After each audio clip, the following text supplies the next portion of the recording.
Nós trabalhamos com o grupo de pesquisa, coordeno o grupo de pesquisa sobre liberdade econômica, até em razão da lei de liberdade econômica, né, que mudou todo ou tudo que se pensava sobre direito empresarial. Nós estamos com outro viés jurídico do direito empresarial, e nós aproveitamos estas alterações para contextualizar num regime que era inesperado, não é? Que é esse regime da Covid-19, esse regime de pandemia.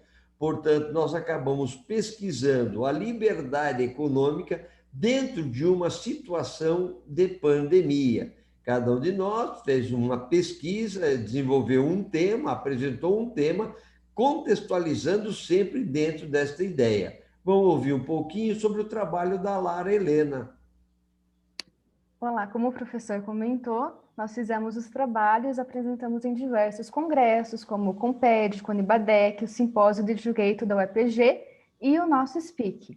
O meu trabalho foi sobre os limites da declaração da Lei da Liberdade Econômica em uma crise sanitária, ou seja, a intervenção estatal no mercado de saúde privado. Eu busquei, com o meu estudo, tentar entender a necessidade do afastamento do Estado na iniciativa privada, demonstrando-se a eficácia e quais serão as projeções da Declaração da Liberdade Econômica no setor de saúde privada. Dentro dessa análise, além de ver a eficácia, também com o artigo, cheguei à conclusão que haverá a incidência, porém, a gente tem que analisar sobre uma visão de Dwork e Alexis quais seriam os princípios mais relevantes, se da economia ou o princípio da vida, né? Da saúde da população. Com isso, vou passar a palavra ao meu colega José Pita, para ele também falar um pouquinho do trabalho dele e da conclusão. Olá, como minha colega acabou de me passar a palavra, eu gostaria também de trabalhar sobre o meu tema, que foi a extensão da boa-fé do particular perante o poder público na definição de preços de produtos e serviços em época de calamidade pública.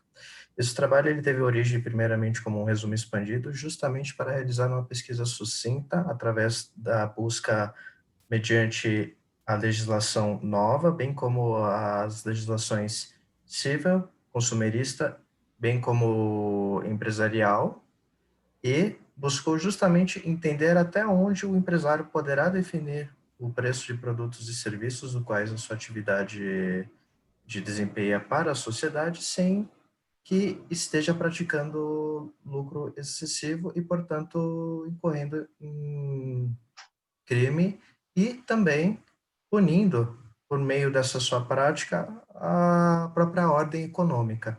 Esse trabalho, então, ele, por meio do resumo expandido, obtive diversas informações que depois estão consubstanciadas em um artigo de minha autoria e por auxílio do grupo, e que, portanto, em breve será publicado. Agora eu vou passar a minha palavra também para o José Vale para ele expor um pouco do tema dele apresentado.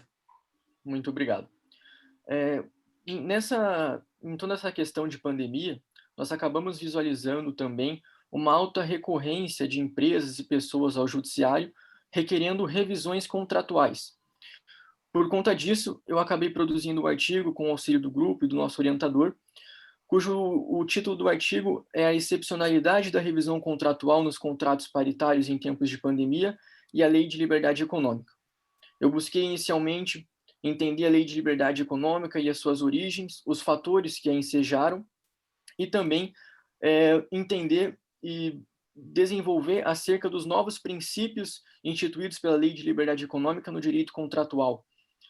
O princípio da intervenção mínima em relação aos contratos e o próprio princípio da excepcionalidade da revisão contratual, que acabou por causar essa dupla restrição à revisão contratual, tanto quanto a sua abrangência, quanto a sua amplitude.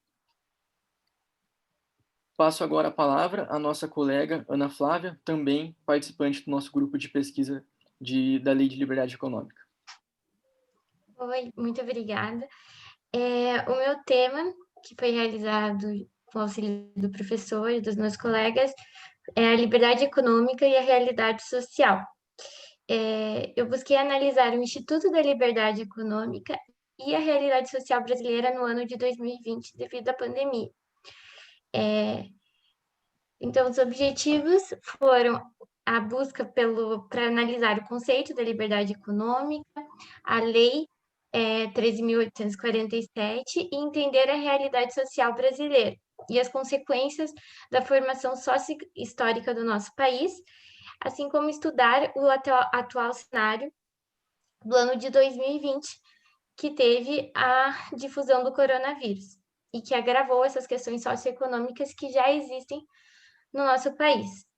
E, por meio da pesquisa, a gente pôde concluir que é possível afirmar que um discurso que visa um crescimento das atividades econômicas sem a intervenção do Estado, ele não é suficiente, porque a intervenção estatal ela se faz necessária para o desenvolvimento socioeconômico, visto que o Estado, o mercado e a realidade social estão vinculados. Muito obrigada. Este é brevemente o que nós desenvolvemos, nosso grupo de liberdade econômica, que obviamente está com as portas abertas. Gostaríamos de receber você no nosso grupo. Muito obrigado pela atenção de todos.